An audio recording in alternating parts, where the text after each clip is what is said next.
आज हम नशीले पदार्थ का अध्ययन करेंगे। नशीले पदार्थ क्या होते हैं? ऐसे पदार्थ जिससे नशा आता है। यह पदार्थ के लगातार उपयोग करने से उसकी लत पड़ जाती है। नशीले पदार्थ अनेक हैं, जैसे गुटखा, तंबाकू, मदिरा, अफीम आदि। आनंद का भ्रम उत्पन्न करने की दृष्टि से कई लोग विभिन्न प्रकार के नशीले पदार्थ का उपयोग करते हैं। धीरे धीरे इन पदार्थों की आदत पड़ जाती है और वह अधिक नशीले पदार्थों का उपयोग करने लगते हैं। प्रत्येक नशीला पदार्थ मानव शरीर पर कुप्रभाव अर्थात दुष्प्रभाव डालता है तथा उसे स्थायी रूप से रोगी बना देता है। समाज में प्रचलित कुछ नशीले पदार्थ व उनके कुप्रभाव का संक्षिप्त वर्णन निम्नलिखित प्रकार से है। गुटखा, सुपारी के टुकड़े, कत्था, चूना, संश्लेषित खुशबू, धातुओं के वर्क आदि पदार्थों के मिश्रण से गुटखा तैयार किया जाता है।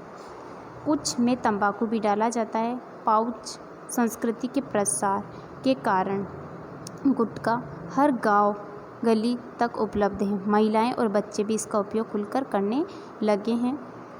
गुटखे के प्रयोग से आर्थिक हानि के साथ साथ शारीरिक नुकसान भी होता है। जबड़े की मांसपेशियां कठोर हो जाती है और जबड़ा ठीक से नहीं खुल पाता है। ऐसा सब म्यूकस फाइब्रोसिस रोग का कारण है। सब म्यूकस फाइब्रोसिस रोग क्या होता है? ऐसा रोग जिसके अंदर जबड़े की मांसपेशियां कठोर हो जाती है और जबड़ा ठीक से नहीं खुल पाता है। संश्लेषित पदार्थों में से कई कैंसरजनक होने की संभावनाएं होती है, तो गुटखे का अत्यधिक उपयोग करने से कैंसर की संभावना भी हो जाती है।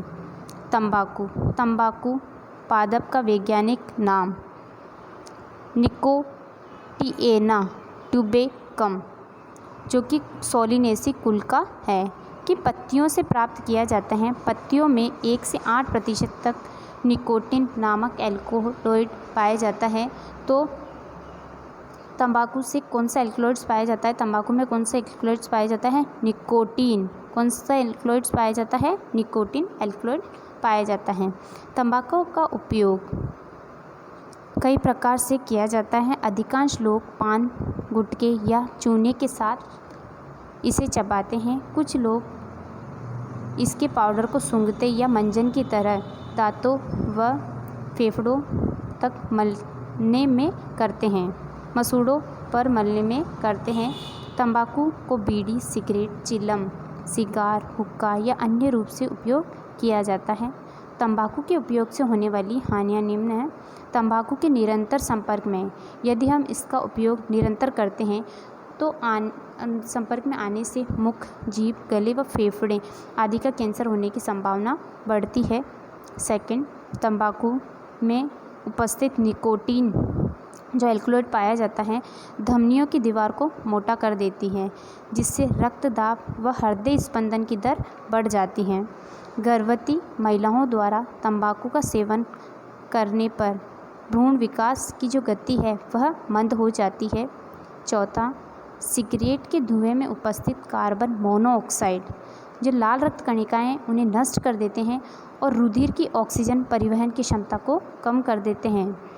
सिगरेट, बीड़ी आदि के दुष्प्रभाव उसका सेवन करने के साथ पास में बैठने वाले पर भी पड़ते हैं, क्योंकि वातावरण में फैला निकोटीन धुआं हवा के साथ उनके फेफड़ों में पहुंचता है। जो निकोटीन है इसका धुएं के साथ में भी यह फेफड़ों में पहुंचता है। यही कारण है कि कानून बनाकर सार्वजनिक स्थानों पर धूम्रपान को रोक लगा दी गई है। पर्याप्त जानकारी के अनुसार विश्व में प्रतिशत 60 लाख से ज़्यादा लोग तंबाकू का उपयोग करने के कारण असामयिक मौत का शिकार हो जाते हैं। इनमें से लगभग 50 लाख तंबाकू के प्रत्यक्ष सेवन से, मतलब तंबाकू के लगातार सेवन से 10 लाख की मृत्यु अप्रत्यक्ष सेवन से होती है। मंदिरा कई प्रकार की से बनाई जाती है। मंदिरा विभिन्न सभी में नशे का कारण एक ही पदार्थ है, एथिल एल्कलॉइड होता है। तो मंदिरे में जो नशे के कारण जो है वह कौन सा पदार्थ है, एथिल एल्कलॉइड्स। विभिन्न प्रकार की मंदिराओं में इसका प्रतिशत भिन्न होता है। मंदिरा सेवन की प्रवृत्ति निरंतर बढ़ती जा रही है, इसके दुष्प्रभाव सामने आ रहे हैं। मंदिरा सेवन से मानव स्वास्थ्य पर होने वाले दुष्प्रभाव। मंदिरा पान से अल्कोहल रक्त प्रवाह युक्त यकृत में पहुंचता है। अधिक मात्रा में उपस्थित अल्कोहल यकृत एसिटिल्हाइड में बदल देता है, जो कि विषैला पदार्थ है। तो अल्कोहल यकृत में अल्कोहल को एसिटिल्हाइड में बदल देता है, जो कि एक विषैला पदार्थ है। अल्कोहल के प्रभाव से व्यक्ति के शरीर का सामंजस्य व नियंत्रण कमज़ोर हो जाता है, जिससे कार्य क्षमता क्षीण हो जाती है और दुर्घटनाओं की संभावना भी बढ़ जाती है।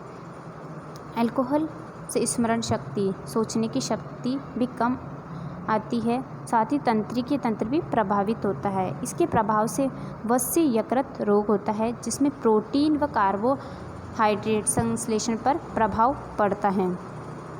5वां, इससे व्यक्ति की आर्थिक स्थिति कमज़ोर होती है तथा सामाजिक प्रतिष्ठा को ठेस पहुंचती है। अफीम पादप का वैज्ञानिक नाम पेपेवर सोमेनिफेरम है, के कच्चे फल से प्राप्त दूध की सुखाने से बनते हैं। दूध में लगभग 30 प्रकार के एल्कलॉइड्स पाए जाते हैं। अफीम में कौन कौन से एल्कलॉइड्स पाए जाते हैं? अफीम में मार्फिन, कोडीन, निकोटीन, सोमेनिफेरिन, पेपेवेरिन, ये 5 प्रकार के एल्कलॉइड्स पाए जाते हैं। मार्फिन व कोडीन का प्रयोग दर्द निवारक दवाई बनाने हेतु किया जाता है। तो पेन किलर जो बनती है उसके अंदर मार्फिन व कोडीन का उपयोग किया जाता है। इस प्रकार इसकी खेती की जाती है। शांति का आनंद की अनुभूति प्राप्त करने के लिए भी अफीम या उससे बने नशीले पदार्थ हेरोइन का उपयोग कई लोगों द्वारा किया जाता है। ग्रामीण क्षेत्र में गम या खुशी के अवसर पर अफीम की मनुहार करने की प्रथा आज भी प्रचलित है। ग्रामीण क्षेत्रों में कई माताएं अपने छोटे बच्चों को सुलाने के लिए अफीम खिलाती हैं। कोई भी कारण हो, अफीम का सेवन व्यक्ति को इसका आदी बना देता है। प्रारंभ में कम मात्रा में लेती है, परंतु धीरे धीरे जब मात्रा बढ़ाने में मजबूर हो जाते हैं। अफीम के डोडे जो फल बित्ती पाई जाती है, उबाल कर पीने से लत भी बहुत लोगों में होती है। प्रतिरोधक जो क्षमता है, रोगों से लड़ने की जो क्षमता है, वह कम हो जाने से व्यक्ति बार बार बीमार रहने लगता है। अंत में असामयिक मृत्यु हो जाती है। डॉक्टर व स्वयंसेवी संस्थाओं की मदद से इसके छुटकारा पाया जा सकता है। अन्य नशीले पदार्थ कोकीन, भोग, चरस, गांजा, हशीश, LSD आदि अन्य पदार्थ भी मादक पदार्थों के रूप में प्रचलन में हैं।